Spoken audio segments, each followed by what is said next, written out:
नमस्कार बंधुगण, कहानी दुनिया को आपण मानक स्वागत। आज कहानीर ना कर्म और प्रेरणा। अनेक दिन तलर कथा। जड़े साधु थिले, नाम रामानंद। से थिले जड़े भल वक्ता। विशेषतः श्रीमद् भागवत गीता उपरे से जेतेबेले व्याख्यान देउथिले सेतेबेले समस्ते मुग्ध होई तांको वक्तृता शुणुथिले। स्वामी रामानंदंकर अनेक शिष्य और भक्त थिले। सेमाने मध्य मध्य तांको सुना रूपा भेटी देउथिले। स्वामीजी स्थिर करिथिले यथेष्ट अर्थ जमा हेबा परे से गरीब लोकंक सकाशे गोटे दातव्य चिकित्सालय खोलिबे।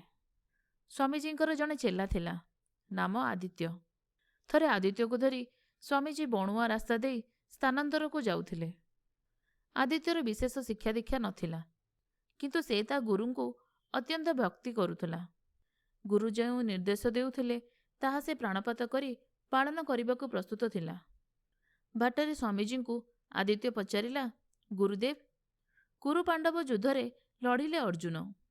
श्रीकृष्ण केवल तांको उपदेश देवा छड़ा आउ अधिक कौन करथिले? अथच समस्ते श्रीकृष्ण को ही युद्धरे पांडव पक्षर जयलाभ सकाशे अभिनंदन जनाती। यह भूल नुहे कि?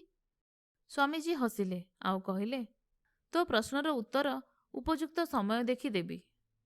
सेमाने घन जंगल भितर को पशुथिले। स्वामीजी आदित्य को कहिले, तू खंडिए टाणुआ लाठी संग्रह कर। आदित्य खंडिए शक्त डाल भांगी सेथिरे लाठी बनाइला। दुहे बण भितरे पशिले। हठात गोटे डाकू बंदूक बागेई धरी पाटी करी कहिला, पाखरे जहा टंका सुना अछि देई दियो, नहले गुळीरे मुंड उड़ाई देबी।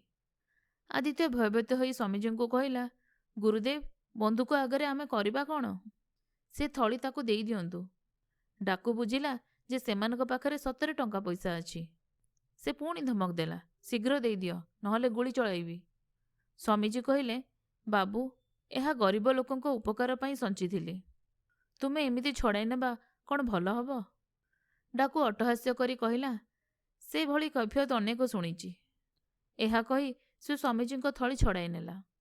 स्वामीजी कातर कंठरे डाकू को कहिले, बाबू, जीवन सारा जहा संचिथिली, जो धनरे गरीबों पई किछि काम करिबी बोली स्वप्न देखुथिली, ताहा जदि तुमे नेइगल, मते आउ प्राणर छाड़ी दउछ काई? गोटे उपकार कर, मते मारी देई दुखरु मुक्ति दियो। डाकू सगर्व हसी हसी कहिला, स्वामीजी, ए बंधुक कौन सत बंधुक जे तुमको मारिबी? तत्क्षणात स्वामीजी आदित्य को कहिले, मो संदेह ठीक, आउ विलंब काहेकि, तो बल देखा। संगे संगे आदित्य ता लाठी डाकू पिठीरे बसई देला। डाकू तले पड़ीगला। ताकू से गोटे गछरे बांधिदेला। स्वामीजी कहिले, बाबू, मो अनुरोध रक्षा करी जदि गरीबंक धन को छाड़ी देई थांत, तेबे दुर्दशा होई न थांता।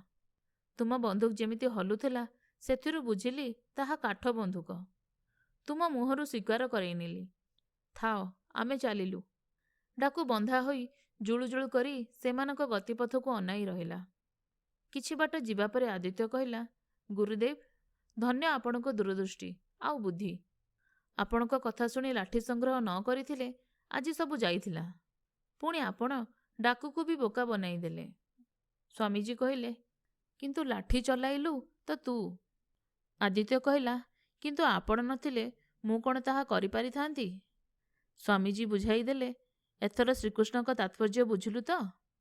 तांको प्रेरणा बिना अर्जुन किछि करि पारि न थांते। आदित्य तृप्त हैला। आपण माने शुणुथिले जह्नमामूर एक कहानी कर्म और प्रेरणा।